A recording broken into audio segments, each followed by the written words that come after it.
Hai teman-teman, perkenalkan nama saya Alvin Samudera, NPM 12114201200162, Fakultas Kesehatan Prodi Perawatan. Di sini saya akan menjelaskan tentang pelayanan dan kolaborasi interdisiplin dalam kesehatan dan perawatan jiwa. Yang pertama yang perlu kita ketahui terlebih dahulu yaitu apa itu kolaborasi. Kolaborasi adalah proses di mana dokter dan perawat merencanakan dan praktek bersama sebagai kolega, bekerja saling berketergantungan dalam batas-batas lingkungan praktik mereka dengan berbagai nilai-nilai dan saling mengikuti dan menghargai terhadap setiap orang yang berkontribusi untuk memberikan pelayanan kepada individu, keluarga, dan masyarakat. Bekerja sama dalam kesetaraan adalah esensi dasar dari kolaborasi yang digunakan untuk mengembangkan hubungan keperawatan dan dokter. Dihargai bila terlibat secara fisik dan intelektual saat memberikan pelayanan kesehatan dalam lingkungan praktek profesional keperawatan dengan pengawasan dan previsi sebagai pemberi petunjuk, pengembangan kerjasama atau mekanisme yang ditujukan oleh peraturan. Kemudian kriteria kolaborasi.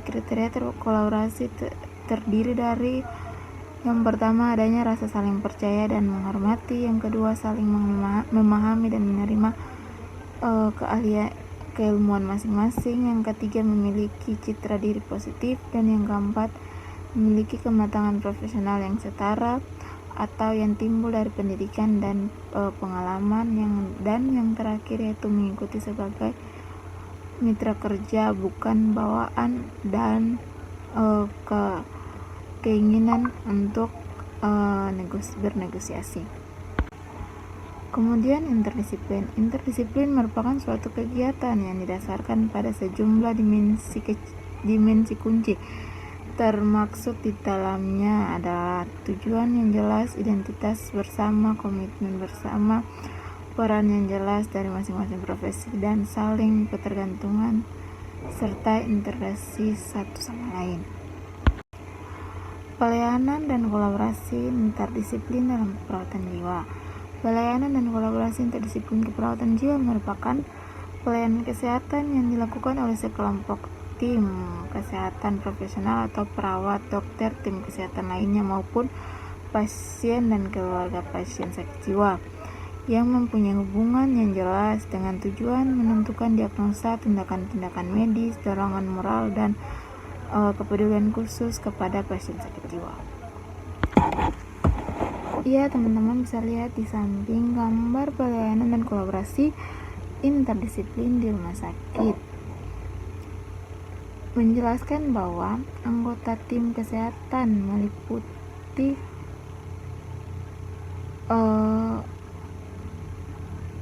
perawat, dokter, fisioterapi, pekerja sosial, ahli gizi, manajer, dan apotek berkolaborasi dengan fokus utamanya yaitu pasien atau klien. Kemudian gambar yang kedua yaitu kolaborasi. Dokter dan perawat berkolaborasi dengan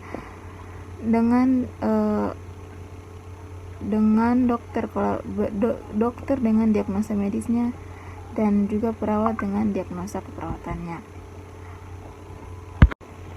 Kemudian tim keperawatan akan sukses jika seluruh anggota perawatnya perawatnya baik.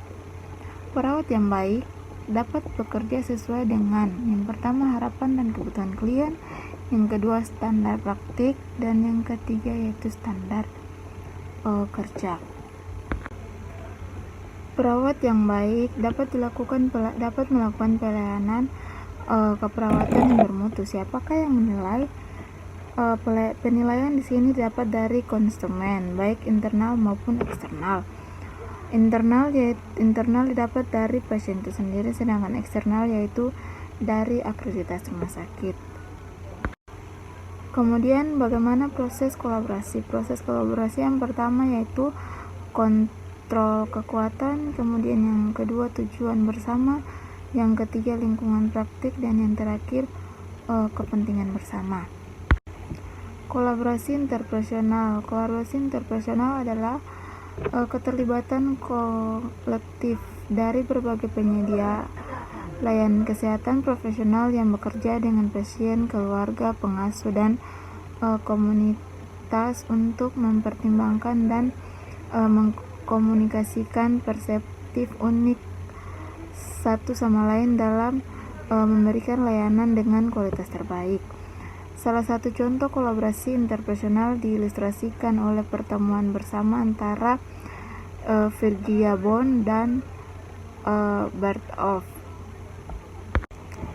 Kolaborasi interpersonal transisi ke praktek. Sosialisasi mahasiswa keperawatan penting untuk memprestasikan lulusan untuk berinteraksi dengan berbagai individu profesional dan non-profesional dalam pengaturan perawatan kesehatan.